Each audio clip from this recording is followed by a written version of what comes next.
कधी कधी काही गोष्टी घडतात ज्या शांततेच्या आड लपलेल्या असतात, पण जेव्हा त्या उघड होतात तेव्हा संपूर्ण आयुष्य हादरून जातं. आज आपण अशाच एका चित्रपटाची कथा समजून घेणार आहोत, जिथे वेदना आहे, रहस्य आहे आणि त्यामागे एक सूड आहे. नमस्कार मंडळी, चित्रपट व्याख्यात या चॅनलवर तुमचं स्वागत आहे. तर मंडळी, आज आपण मरिसन ही पॉप्युलर मूवी एक्सप्लेन करणार आहोत. चला तर मग जास्त वेळ न दवडता व्हिडिओला सुरुवात करूया. चित्रपटाच्या सुरुवातीला आपल्याला दया नावाचा एक माणूस दिसतो, जो अलीकडे जेलमधून सुटलेला असतो आणि बाहेर फिरत असतो. त्याचवेळी तो मंदिराजवळील तलावात अंघोळ करत असलेल्या एका माणसाचा फोन चोरतो आणि तिकडून पळून जातो. इथून आपल्याला कळतं की दया छोटी मोठी चोरी करत असतो, त्यामुळे पोलिसांनी त्याला अनेकदा अटक केलेली आहे. पुढे तो त्या फोनमधून सिम कार्ड वगैरे काढतो आणि मग असाच वेळ घालवायला लागतो. संध्याकाळ झाल्यावर तो एक सिनेमा बघायला जातो, पण तो चित्रपट न आवडल्यामुळे तो तिकडेच अर्धी मूवी सोडून बाहेर निघतो. बाहेर आल्यावर तो पार्किंगच्या जागी जातो, जिथे त्याला एक बाईक सापडते ज्यात चावी लागलेली असते. तो ती बाईक चोरतो आणि पुढे जाऊन तिचा नंबर प्लेटही बदलतो. यानंतर तो त्याच बाईकवरून नागरकोल नावाच्या एका गावात पोहोचतो, जिथे त्याला एक सुनसान आणि एक मोठं घर दिसतं, ज्याच्या सगळ्या लाईटी बंद असतात. हे पाहून त्याला वाटतं की इथे कोणीही नाही आणि तो चोरीसाठी आत जातो. घरात शिरल्यावर तो सर्व खोल्या तपासायला लागतो. खोल्या चेक करत असताना त्याला एका खोलीत एक माणूस उभा दिसतो, ज्याचं नाव वेला असतं. वेला दयाला पाहताच म्हणतो, "अरे कुमार बेटा, तू आलास. मी कधीपासून तुझीच वाट बघतोय." हे ऐकून दया विचार करू लागतो की हा माणूस मला कुमार का म्हणत आहे. वेला पुन्हा पुन्हा त्याला कुमार म्हणून आवाज द्यायला लागतो. तेव्हा दया त्याचं तोंड दाबून म्हणतो, "ओरडू नकोस." आणि तेव्हाच दया पाहतो की वेलाचे हात बांधलेले असतात. तेव्हा वेला म्हणतो, "अरे बेटा, तू मला असं का बोलतो आहेस?" त्याचं उत्तर असतं, "मी काही तुझा मुलगा वगैरे नाही आहे." हे ऐकल्यावर वेलाला काहीतरी आठवतं आणि तेव्हा वेला दयाला सांगतो, "मला अल्झायमर नावाची एक बिमारी आहे, त्यामुळे मी बऱ्याच गोष्टी विसरतो. तुला पाहून मला वाटलं की माझा मुलगा आलाय. खरं म्हणजे या आजारामुळे माझा मुलगा मला असंच बांधून ठेवतो, जेणेकरून मी कुठे हरवू नये. पण मला बाहेर फिरायला खूप आवडतं, म्हणून तू माझ्या हातातील दोरी सोडव ना." तेव्हा दया त्याचं बोलणं दुर्लक्ष करत घरात काही सामान शोधायला लागतो. यावर वेला म्हणतो, "घरात तुला काहीच मिळणार नाही. सगळी संपत्ती बँकेत आहे. पण जर तू माझ्या हाताची दोरी सोडवशील आणि मला बाहेर एटीएम पर्यंत घेऊन जाशील, तर मी तुला एटीएम मधून 25,000 रुपये काढून देईन." हा प्रस्ताव दयाला खूप चांगला वाटतो, त्यामुळे तो वेलाचे हात मोकळे करतो आणि त्याला एटीएम पर्यंत घेऊन जातो. वेला एटीएम मध्ये जाऊन पैसे काढायला लागतो, पण तो आपला पिन विसरलेला असतो. खूप वेळ आठवण्याचा प्रयत्न केल्यावर शेवटी त्याला आपला पिन आठवतो आणि तो पैसे काढतो. दरम्यान बाहेर उभा असलेला दया एटीएम मध्ये डोकावतो आणि त्याला वेलाच्या खात्यात 25 लाख रुपये दिसतात. हे पाहून त्याच्या मनात लालच निर्माण होतो आणि तो विचार करतो, जर मी या म्हाताऱ्याकडून 25 लाख रुपये हडप केले तर माझं आयुष्य तर बदलूनच जाईल. तेव्हाच वेला बाहेर येतो आणि दयाला 25,000 रुपये देऊन निघून जायला लागतो. दया त्याला विचारतो, "आता तुम्ही कुठे जाणार?" त्यावर वेला सांगतो, "इथूनच जवळ असलेल्या गावात माझ्या मुलीचं घर आहे, तिकडे जातोय." दयाचं म्हणणं असतं, "चला, मी तुम्हाला बस स्टॉप पर्यंत सोडतो, कारण इथे तुम्हाला कुठलाच ऑटो मिळणार नाही." तेव्हा दोघंही बस स्टॉपकडे निघतात, पण रस्त्यात वेलाच्या डोक्यात एक विचार येतो आणि तो म्हणतो, "जर मी माझ्या मुलीच्या घरी गेलो तर माझा मुलगा मला पुन्हा पकडून घेऊन जाईल, म्हणून मी तिच्याकडे न जाता त्रिवेंद्रमला जाणार आहे, जिथे माझा लहानपणीचा मित्र राहतो. तुम्हाला त्रिवेंद्रमला जाणाऱ्या बसमध्ये बसव." त्यावर दया म्हणतो, "अरे सर, मीही तिकडेच चाललोय. तुम्हाला काही अडचण नसेल तर जितकं बसचं भाडं लागेल तितक्या रुपयांचं पेट्रोल माझ्या बाईकमध्ये भरून द्या." वेला या गोष्टीला तयार होतो आणि मग हे दोघं बाईकवरून त्रिवेंद्रमकडे निघतात. रस्त्यात दया वेलाला सांगतो, "सर, बाईकचं पेट्रोल संपत आलंय, तुम्ही मला पैसे द्या, मी पेट्रोल भरवतो." त्यावर वेला म्हणतो, "माझ्याकडे कॅश नाही आहे." मग दया त्याला एटीएम जवळ घेऊन जातो आणि म्हणतो, "सर, कार्ड द्या, मीच पैसे काढतो. तुम्ही वारंवार आत का जाता?" तेव्हा वेला त्याला एटीएम कार्ड आणि पिन सांगतो. दया आत जाऊन पिन टाकतो, पण तो चुकीचा निघतो. असंच वारंवार होत राहतं आणि वेलाला आपला पिनच लक्षात येत नाही. शेवटी सकाळ होते आणि दोघं एका ढाब्यावर जाऊन नाश्ता करतात. इथे दया वेलाला एक डायरी देतो आणि सांगतो, "तुमची सगळी माहिती लिहा. तुम्ही कुठून आला, तुमचा नंबर काय आहे वगैरे." वेला त्यात आपल्या घराचं नाव, मुलांची नावं आणि पिन नंबर सुद्धा लिहून टाकतो. पण जेव्हा दया तो पिन वापरतो तेव्हा पुन्हा तो चुकीचा निघतो. एटीएम मधून बाहेर आल्यावर दयाला वेला ढाब्यावर कुठेच दिसत नाही. तो बसमध्ये नजर टाकतो तर त्याला वेला बसमध्ये चढताना दिसतो. हे पाहून दया धावत जाऊन बसमध्ये चढतो आणि वेलाजवळ येऊन म्हणतो, अरे सर, तुम्ही इथे का बसला? चला आपण दोघं एकत्र जाऊया. पण वेला म्हणतो, अरे बेटा, तू कोण आहेस? मी तुला ओळखलं नाही. हे ऐकून बसमधले लोक समजतात की दया वेलाला किडनॅप करायला आला आहे. तेव्हाच बसचा कंडक्टर म्हणतो, चला आपण ही बस पोलीस स्टेशनमध्ये घेऊन जाऊया. हे ऐकून दया घाबरतो आणि म्हणतो, अरे, त्याच्या खिशात एक डायरी आहे, त्यात माझं नाव आणि नंबर लिहिलेला आहे, तुम्ही कॉल करून पहा. कंडक्टर त्या नंबरवर कॉल करतो आणि तो नंबर दयाचाच निघतो. तेव्हा वेलालाही आठवतं की दया कोण आहे. मग हे दोघं पुन्हा बाईकवरून प्रवास सुरू करतात. हायवेवर खूप ऊन असल्यामुळे वेला म्हणतो, बेटा, इथे खूप उकडतंय, आपण गावातून जाऊया का? तेव्हा दया बाईक गावाच्या दिशेने वळवतो. गावात थोडं पुढे जात असताना त्यांना एक बकरीवाला दिसतो, जो बऱ्याच बकऱ्या रस्त्यावरून चालवत असतो. दया मुद्दाम त्याच्या एका बकरीला बाईकने ठोकतो, कारण त्याला वेलाकडून पैसे उकडायचे असतात. बकरीला धडक मारल्यावर तो बकरीवाला चिडून ओरडतो, अरे, तुम्ही माझी बकरी मारली. तेव्हा दया म्हणतो, ठीक आहे, चिडू नकोस, मी तुला बकरीसाठी 2,000 रुपये देतो. पण बकरीवाला म्हणतो, नाही, मला 3,000 रुपये हवेत. तेव्हा वेला दयाला म्हणतो, बेटा, वाद घालू नकोस, त्याला पैसे दे आणि आपण इकडून निघून जाऊ. दयाचं म्हणणं असतं, माझ्याकडे तर पैसेच नाही, सर तुमचं ATM कार्ड द्या. वेला कार्ड आणि पिन देतो आणि दया जवळच्याच ATM मध्ये जाऊन पैसे काढायला लागतो. यावेळी पिन नंबर बरोबर असतो. दया पैसे काढतो आणि बॅलन्स तपासतो, तर त्यात फक्त 8,000 रुपयेच उरलेले असतात. हे पाहून तो चकित होतो आणि विचार करतो, आत्ताच तर या खात्यात 25 लाख रुपये होते, मग इतकी सगळी मोठी रक्कम गेली तरी कुठे? तो निराश मनाने परत येतो आणि त्या बकरीवाल्यांना पैसे देतो. त्याचवेळी तो खोटं बोलतो की वेला त्याचे वडील आहेत आणि ते स्वतः एक पोलीस इन्स्पेक्टर आहे, जे सुट्टीत या गावाला फिरायला आले आहेत. पोलिसाचं नाव ऐकताच गावकरी घाबरतात आणि म्हणतात, अरे सर, काय बोलताय? आम्ही तुमच्याकडून पैसे का घेऊ? तुमच्या वडिलांनी जे औषध सांगितलं आहे ते दिलं की माझी बकरी बरी होईलच, असं म्हणत ते लोक पैसे परत देतात. तेव्हा वेला 3,000 रुपये आपल्या पर्समध्ये ठेवतो आणि दयाचं लक्ष जातं की वेलाकडे 2 ATM कार्ड आहेत, म्हणजे 25 लाख रुपये असलेलं खातं दुसऱ्या कार्डात आहे. हे पाहून दया पुन्हा खुश होतो आणि तो दुसरे ATM कार्ड आणि त्याचा पिन नंबर मिळवण्याचा विचार करतो.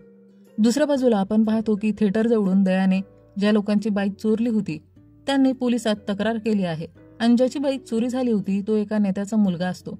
नेत्याचं नाव ऐकताच पोलीस लगेचच ती बाईक शोधायला सुरुवात करतात. यानंतर आपण पुन्हा दया आणि वेलाला पाहतो. आता रात्र झाली आहे. ज्या गावातून हे निघणार होते तिथे वेला म्हणतो, मला वाटतं की मी या गावाला ओळखतो, माझा एक मित्र इथेच राहतो, त्याचं नाव आहे सुब्रमण्यम आणि तो इलेक्ट्रिक विभागात काम करतो, त्याला 3 मुली आहेत. दया, तू एक काम कर, शेजारच्या दुकानात जाऊन विचारून ये की इथे सुब्रमण्यम नावाचा कोणी राहतो का. दया त्या दुकानात जाऊन विचारतो, इलेक्ट्रिक डिपार्टमेंटमध्ये काम करणारा, ज्याला 3 मुली आहेत, असा सुब्रमण्यम नावाचा माणूस इथे राहतो का? दुकानदार म्हणतो, एक माणूस आहे, पण त्याचं नाव श्रीनिवासन आहे. दया ही माहिती वेलाला सांगतो, पण वेलाला ते काही पटत नाही. मग हे दोघं एका हॉटेलमध्ये थांबतात आणि दारू प्यायला लागतात. दारू पिताना दया वेलाला स्वतःच्या आयुष्यातील सगळ्या गोष्टी सांगतो, तो चोरी का करतो आणि चोरी करणं त्याला का भाग पडलं, असं सगळं. यानंतर तो हॉटेलच्या बाहेर येतो आणि आपल्या मित्र गणेशाला कॉल करतो. तो सांगतो, भाऊ, मला एक म्हातारा भेटलाय, ज्याच्या खात्यात 25 लाख रुपये आहे, मला फक्त त्याचं ATM पिन मिळवायचं आहे. हे ऐकून गणेशा म्हणतो, भाऊ, यावेळी तर तू खूप मोठा हात मारलायस. असं कर, त्या ATM कार्डचा फोटो मला पाठव, मी त्याचं डुप्लिकेट कार्ड बनवून तुझ्याकडे पाठवतो, म्हणजे तू मूळ कार्ड बदलू शकशील. दया रूममध्ये परत येतो. वेलासोबत पुन्हा दारू पितो आणि गपचूप त्याचं ATM कार्डचा फोटो काढून गणेशाला पाठवतो आणि झोपी जातो. पुढच्या दिवशी सकाळी हे दोघं पुन्हा त्या गावाकडे निघतात. रस्त्यात वेला पुन्हा विचारतो की दया कोण आहे. तेव्हा दया त्याला आठवण करून देतो. थोडं पुढं जाताच त्यांची बाईक पंक्चर होते. दया बाईकची पंक्चर काढायला लागतो. तेवढ्यात गणेशाचा फोन येतो. गणेशा सांगतो, मी 2 माणसांना डुप्लिकेट ATM कार्ड देऊन पाठवलंय, ते तुला कार्ड देतील. थोड्याच वेळात ते दोघं येऊन दयाला कार्ड देऊन निघून जातात. दयाकडे आता डुप्लिकेट कार्ड असतं आणि तो वेलाजवळ परत जातो. तिथे त्याला दिसतं की वेला गावातल्या लोकांशी भांडत आहे. खरं तर तिथे काही लोक कॅरम बोर्डवर पैसे लावून खेळत होते आणि वेला देखील त्यात सहभागी झाला होता, पण त्यात तो 10,000 रुपये हरला होता. तेव्हा दया तिथे पोहोचतो आणि त्या लोकांशी भांडायला लागतो, पण वेला त्याला शांत करतो आणि त्या लोकांना 10,000 रुपये देऊन दयाला घेऊन तिकडून निघून जातो. यानंतर आपण पाहतो की वेला आणि दया एका आश्रमात पोहोचतात. हाच तो आश्रम असतो जिथे वेलाचा जुना मित्र राहायचा. वेला आपल्या मित्राला पाहून खूप आनंदी होतो. आणि त्यांचं स्वागत केलं जातं. दोघेही एकमेकांना पाहून खूप खुश होतात. तेव्हा दया वेलाच्या त्या जुन्या मित्राकडे जातो आणि त्याला वेला आणि त्याच्या मुलाबद्दल विचारतो. तेव्हा तो माणूस सांगतो की वेलाला मुलगा नाहीये आणि त्याची बायको सुद्धा खूप आधी मेली आहे. तेव्हा दया कुमारचं नाव घेतो.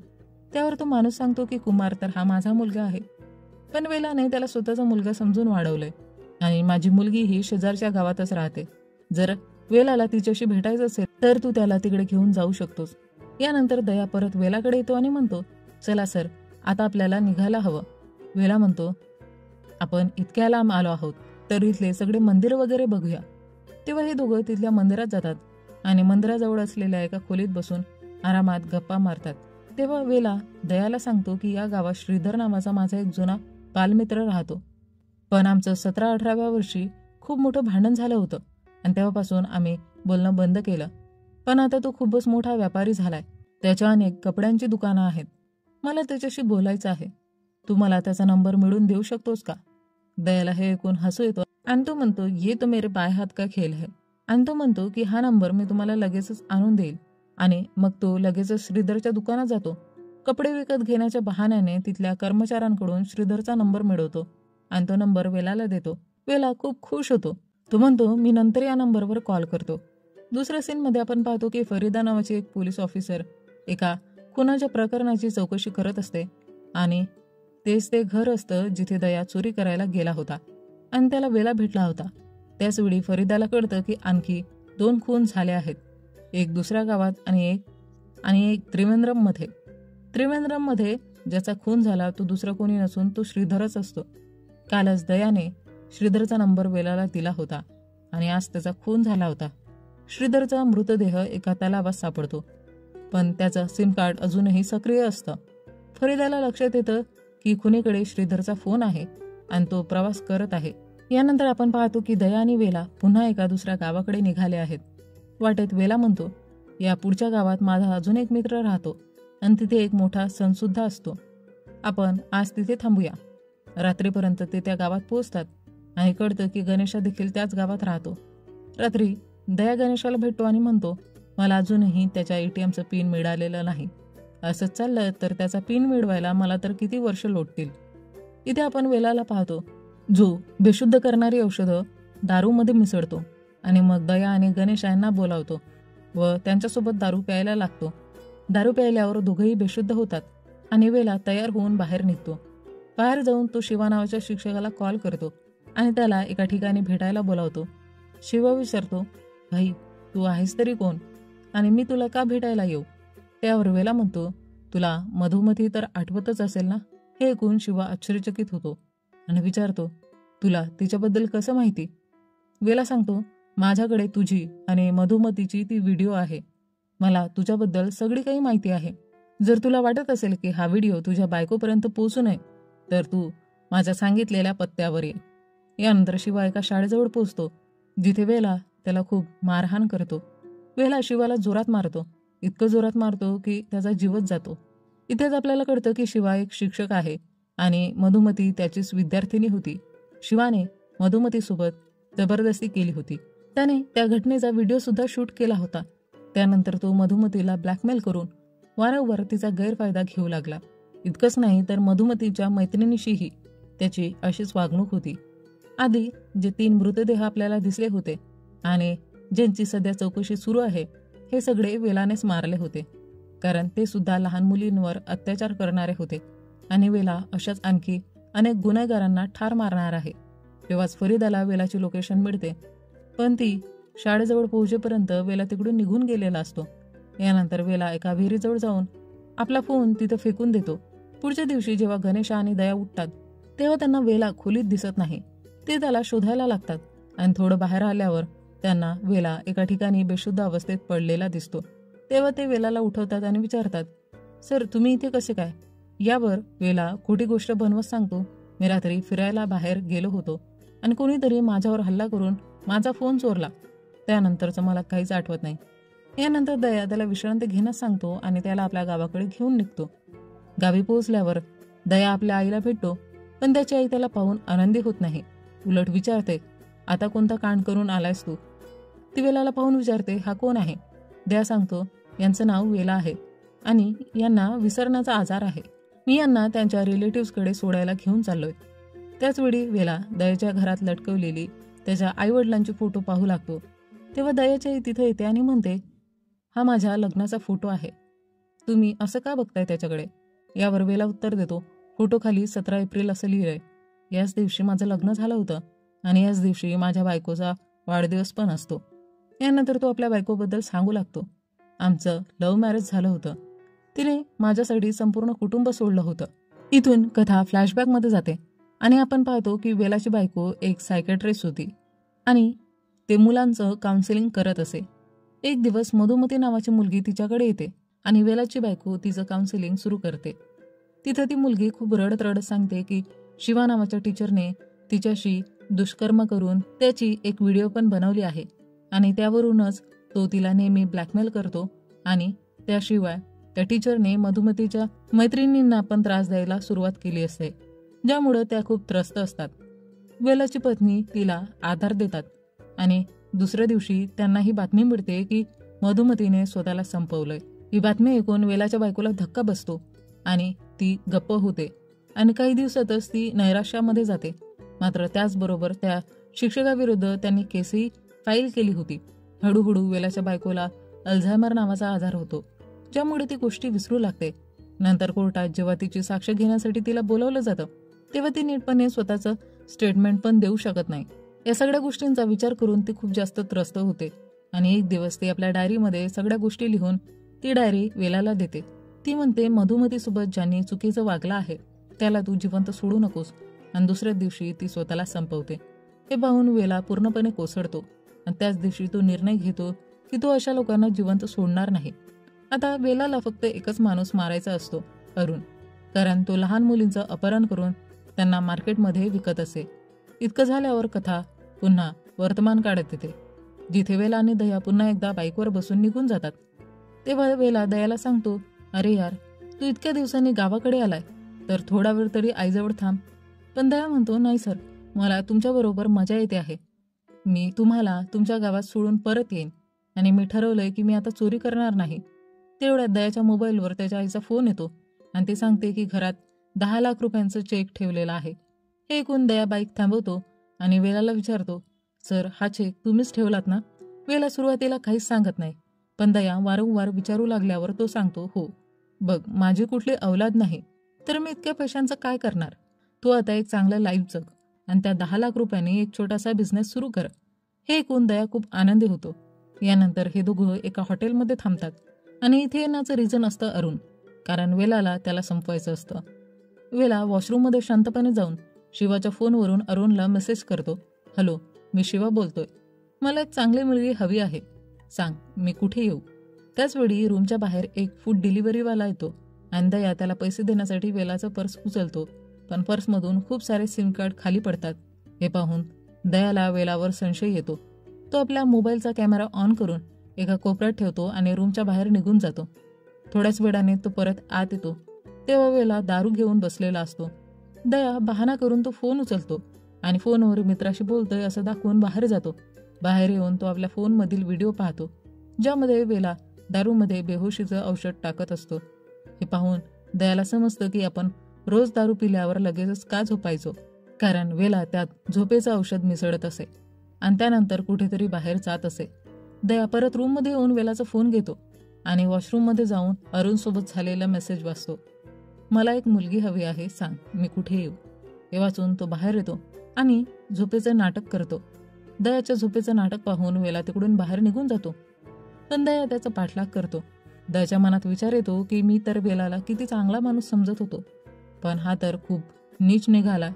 वेला त्या जागेवर पोहोचतो आणि अरुणची वाट बघू लागतो, पण अरुण तिथे येत नाही, म्हणून वेला परत निघतो. त्याआधीच दया रूममध्ये पोहोचून झोपेचं नाटक करतो आणि वेला सुद्धा येऊन शांतपणे झोपतो. पुढच्या दिवशी गणेशच्या रूमवर येतो आणि दया त्याला सगळी गोष्ट सांगतो की मला वाटलं होतं की वेला एक चांगला माणूस आहे, पण तो तर खूप नीच निघाला, जो निरागस मुलींशी अशा प्रकारे वागतो. तेव्हा गणेशा म्हणतो, एक काम करू, आपण त्याला माझ्या गेस्ट हाऊसला घेऊन जाऊ आणि तिथे त्याला मारून धडा शिकू. दयालाही ही कल्पना पटते आणि तो वेलाला गणेशाबरोबर कारमध्ये बसवतो आणि सांगतो, तुम्ही जा, मी मागून ड्रिंक घेऊन येतो. वेला काही लक्ष न देता तिकडून निघतो, पण पूर्ण रस्ताभर तो मागे वळून बघत राहतो. दया कुठेच दिसत नाही. गणेशा म्हणतो, सर काळजी करू नका, तो येईलच. तेवढ्यात वेलाचं लक्ष कारमध्ये एका लटकत्या चेनकडे जातं, जी त्याने अरुणच्या डिपीमध्ये पाहिली होती. सत्य जाणून घेण्यासाठी वेला अरुणला कॉल करतो, पण फोन उचलतो गणेशा आणि हसत हसत म्हणतो, अरे बापरे, तू तर मला लगेचच ओळखलंस. इथे आपल्याला कळतं की गणेशाचं दुसरं नाव अरुण आहे आणि तोच मुलींची मार्केटमध्ये सौदा बाजारात विक्री करतो. गणेश वेलाला म्हणतो, तू मला मारायला आला होतास ना, पण आता मीच तुला मारेन. वेला विचारतो, तुझ्या मित्राला तुझ्या या धंद्याबद्दल माहिती आहे का? गणेशा हसून म्हणतो, नाही, तो तर फक्त छोट्या मोठ्या चोरी करत असतो. त्याला माझ्या खऱ्या कामाबद्दल काही माहिती नाही. उलट त्याला वाटतं की तूच वाईट माणूस आहेस, जो मुलींवर अत्याचार करतोस. हे ऐकून वेला त्याच्यावर हल्ला करतो आणि दोघात तुंबड झुंज होते. पण गणेशा वेलावर वरचढ ठरतो आणि तो त्याचं तोंड बांधून त्याला बसवतो. तेवढ्यात दया तिथे पोहोचतो. गणेशा विचारतो, आता या माणसाचं काय करायचं? दया वेलाजवळ जातो आणि त्याचे हातपाय सोडवतो. तेवढ्यात एक हलकासा फ्लॅशबॅक दाखवला जातो, जिथे वेला कारमधून उतरताना दयाला कॉल करतो आणि दया दोघांचं संभाषण ऐकतो. म्हणजेच दयाला गणेशाची सगळी सच्चाई आधीच कळलेली असते. मग दया गणेशावर हल्ला करतो, पण तेवढ्यात वेला येतो आणि गणेशाला ठार मारतो. थोड्याच वेळात पोलीस तिथं पोहोचतात आणि वेला व दयाला अटक करतात. मग दोघांना कोर्टात नेलं जातं, जिथे वेला संपूर्ण सत्य सांगतो की मी फक्त त्याच लोकांना ठार मारलं जे लहान मुलींवर अत्याचार करत होते. जज केस पुढे पोस्टपोन करतो आणि म्हणतो, तुम्ही गुन्हेगारांना मारला आहे, पण कायद्याला हातात घेणं योग्य नाही. कोर्टाबाहेर आल्यानंतर फरीदा वेलाला आणि दयाला लाडू देऊन म्हणते, आज माझ्या मुलीचा वाढदिवस आहे. त्याचप्रमाणे ज्या मुलींवर अत्याचार झाला होता त्यांच्या सर्व पालकांनी वेलाला धन्यवाद म्हणायला भेट दिली होती. याचवेळी अजून एक धक्कादायक गोष्ट समजते की जेव्हा दया गणेशासोबत लढत होता तेव्हा त्याच लढाईत दयानेच गणेशाला मारून टाकलं होतं. पण दयाचं आयुष्य बर्बाद होऊ नये म्हणून वेलाने त्या खुनाचा आरोप आपल्या शिरावर घेतला होता. आता जेव्हा पोलीस दोघांना व्हॅनमध्ये बसून घेऊन जात असतात तेव्हा दया वेलाला विचारतो, सर, ज्या दिवशी मी चोरीसाठी त्या घरात गेलो होतो तेव्हा तुम्ही तिथे काय करत होता? वेला सांगतो, मी तिथे त्या माणसाला मारायला गेलो होतो, पण उलट त्या माणसानेच मला खूप मारलं आणि दोरीने बांधून टाकलं. तेव्हा मी हात बांधलेले असताना सुद्धा त्याला ठार मारलं आणि त्याला पलंगाखाली लपून ठेवलं. मग मी तिकडून निघण्याचा प्रयत्न करत होतो तेव्हाच तू समोर आलास आणि मला काहीच सुचलं नाही की काय करावं, म्हणून मी अल्झायमरचं नाटक केलं. हे सर्व ऐकून दया पूर्णपणे चकित होतो आणि यासोबतच हा चित्रपट इथेच संपतो. कधी कधी न्यायाची किंमत फार मोठी असते आणि काही माणसं ती किंमत मोजूनही मागे हटत नाही. हा चित्रपट आपल्याला एका वेगळ्या सत्याशी भिडवतो. तर मंडळी, जर हा चित्रपट आणि माझं एक्सप्लेनेशन जर तुम्हाला आवडलं असेल तर व्हिडिओला लाईक करा, शेअर करा आणि चित्रपट व्याख्यातीला सबस्क्राईब करायला विसरू नका. चला तर मंडळी, भेटूया लवकरच एका नवीन व्हिडिओमध्ये. तोपर्यंत टाटा, बाय बाय.